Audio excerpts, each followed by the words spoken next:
This is not something that they had made intentionally to fool people. UFO researcher Antonio Huneeus offered us his views on the film.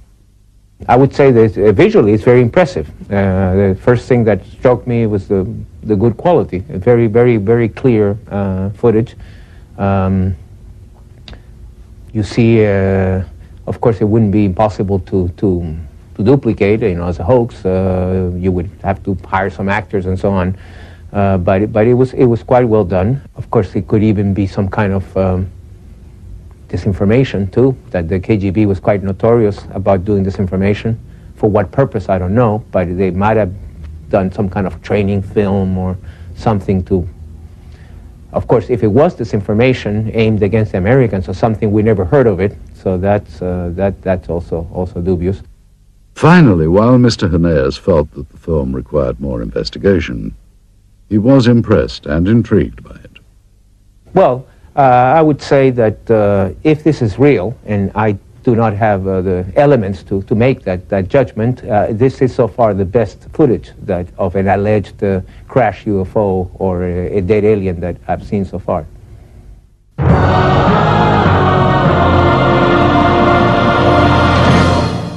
To appreciate the difference in attitude here with respect to such unconventional science as the study of UFOs, it is important to understand some of the cultural contrast between Russia and the West. For hundreds of years, Russian culture has been steeped in religion, mysticism, and superstition. In the times of the Tsars, it was not uncommon for there to be an official court mystic, the most famous of these being the priestly soothsayer Grigory Rasputin during the reign of Tsar Nicholas. Even though religious expression was suppressed, it is now making a resurgence, and the many places of worship in Russia are once again housing congregations and becoming a big part of daily life. Russians seem to have an open-minded attitude towards the paranormal and such unconventional sciences as the study of UFOs. During the Soviet era, some of those voicing their beliefs in extraterrestrials were subjected to criticism and censure by Soviet officials. Russian author Yuri Alexandrovich Fomin claims that he has had such experiences. I was summoned to the regional party committee and asked to deliver a lecture on UFOs for the employees of various scientific research institutions. I agreed. After that lecture, the head of the regional party committee suggested that everyone present should take a stand and subject my lecture to criticism. But that didn't happen. All the people who listened to my lecture would say, "This is sort of interesting. This needs to be studied and examined." And then the head of the party committee said, "You're here to express your agreement with the official reaction to this kind of lectures. And you instead are trying to make sense out of the facts." While the communists said they weren't interested in UFOs, many around the world were. Some claim that sightings date back hundreds, if not thousands of years. Much like their American counterparts, many modern Russian citizens are very open to the possibility of the unusual. Many people become victims of tabloids, like Americans today. However, so much information had been collected, and people read about it in underground magazines, have heard about it, that they believe in the extraterrestrial explanation of UFOs, not so much time travel, but as the extraterrestrial. And people in Russia also are more cynical than the Americans in their approach to information, simply because everything was a lie. Both Americans and Russians believe they have been lied to by their government about many things, including extraterrestrial research. When Russian researchers headed by former Soviet naval officer Vladimir Shasha petitioned the Soviet government for official records regarding UFOs, they too were met with a lack of cooperation. Мы послали запрос We sent an inquiry to the archives of the Ministry of Defense and to the archives of the KGB. We got a response that neither KGB archives nor the archives of the Ministry of Defense have any data regarding this incident. If there is mistrust of the government by Russian and American citizens, it's not without good reason. For Russians, it was more than 70 years of communist rule. For Americans, there has been a steady erosion of trust over the last 30 or 40 years. For Americans, the knowledge that their government was not being honest began in the 1960s, when the war in Southeast Asia escalated with secret bombing campaigns in Cambodia. In the 1980s, arms were sold to support the Contra anti-communists in Nicaragua, in violation of U.S. law and without public knowledge. God bless America. It's no wonder that many American and Russian citizens doubt the honesty of government officials. How paranoid is the belief that their governments could withhold knowledge of extraterrestrials? Despite officially denying interest in the possibility of extraterrestrial visitation, the governments of both the US and the Soviet Union have, without question, been interested in what lies beyond our own planet. Man has always been intrigued by the notion of life elsewhere in the galaxy, and both the American and Russian space programs represent a considerable investment to explore the unknowns of our universe. At the close of the Second World War, the United States, now the preeminent world power, turned its eyes from defeating Hitler's Germany to a new rival, the Soviet Union. With Russia's detonation of its own atomic bomb, the United States realized they now had an enemy who wielded the same degree of power. During the Truman administration, loyalty oaths taken by government employees became a common practice, which would eventually lead to the ugly communist witch hunts of the House Un-American Activities Committee. Winston Churchill's pronouncement that Eastern Europe was now behind an Iron Curtain gave birth to a new term for this confrontation between East and West, the Cold War. With fear dominating the United States, paranoia over potential communist influence took the form of weird invaders from other planets. The possibility of a Soviet invasion was too frightening to contemplate. Helmeted men from Mars launching an all-out attack on Earth, however, was another matter. Therefore, Americans retreated to dozens of science fiction films that were thinly veiled warnings against the Red Menace. With Chuck Yeager's historic Flight that broke the sound barrier, the next frontier to conquer would be the stars. This set off a global competition between the world superpowers as to whom would get to the heavens first. It became known as the space race.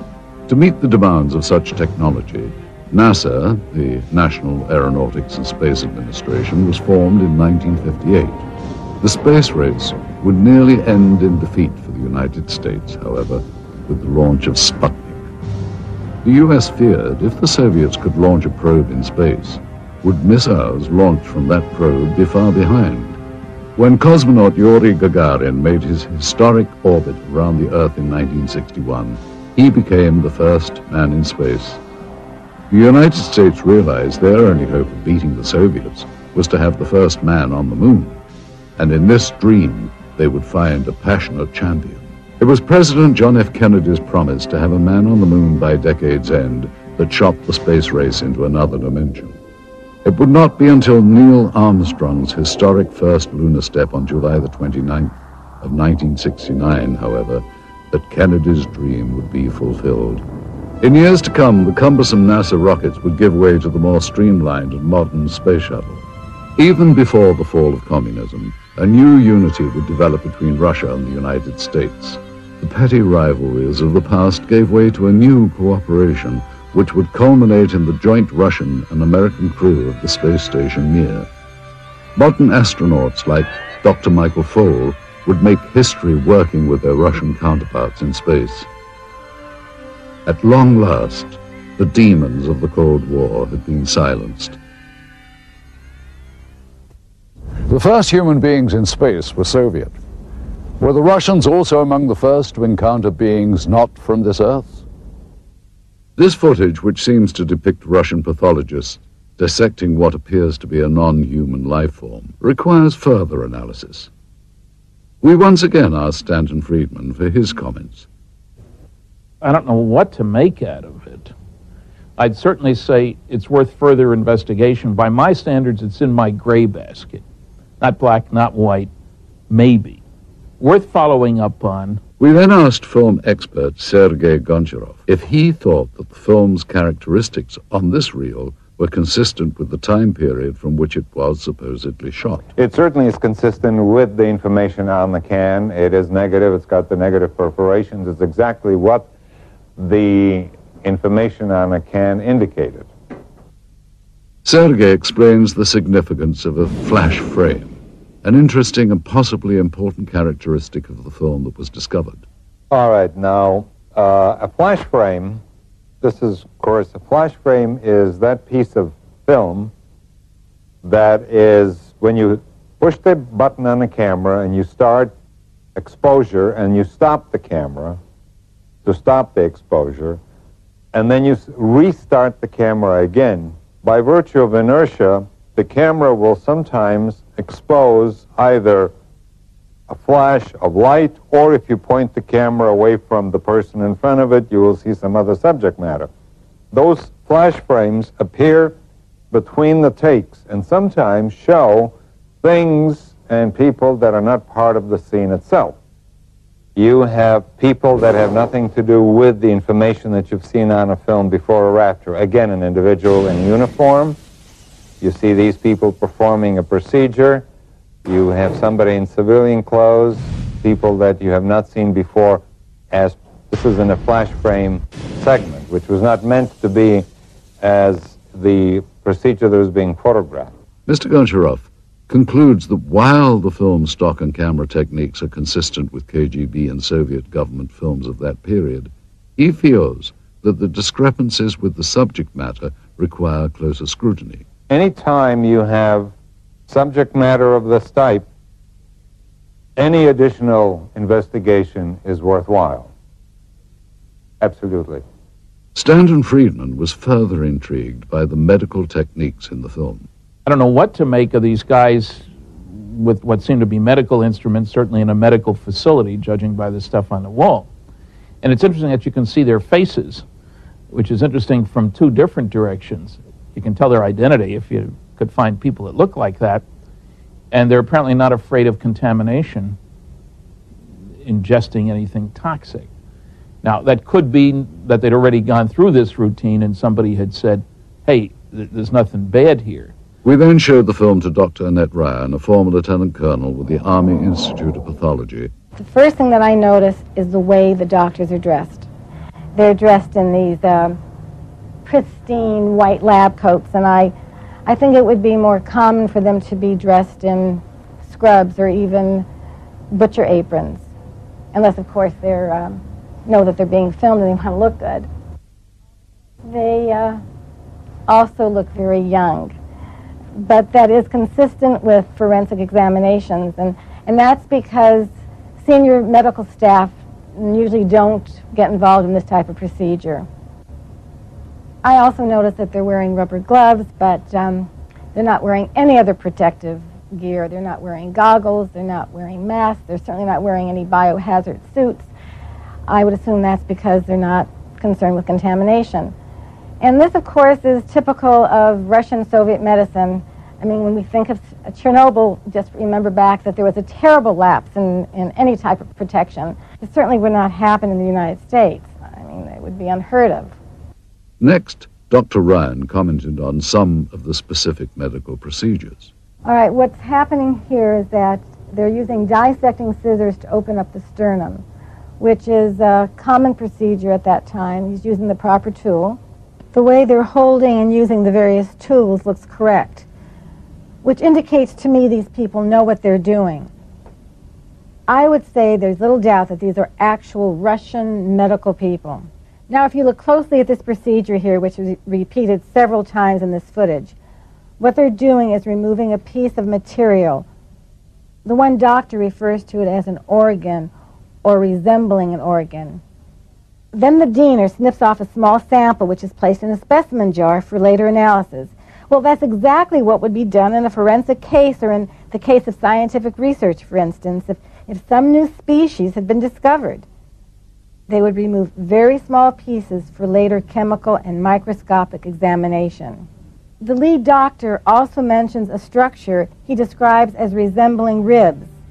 And here you can see what indeed resembles a rib cage, as if this was the torso of some anthropoid or human-like organism.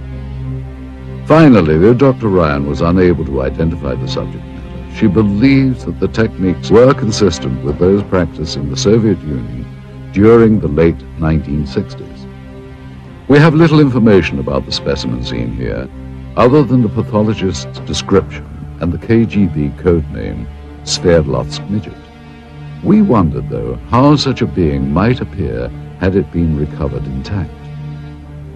Using only the images recorded on this film and the scant data available, technicians have constructed this 3D computer-generated model. Thus, with a bit of imagination and some forensic speculation, we have recreated what may have been the Soviets' possession of an actual being from another world.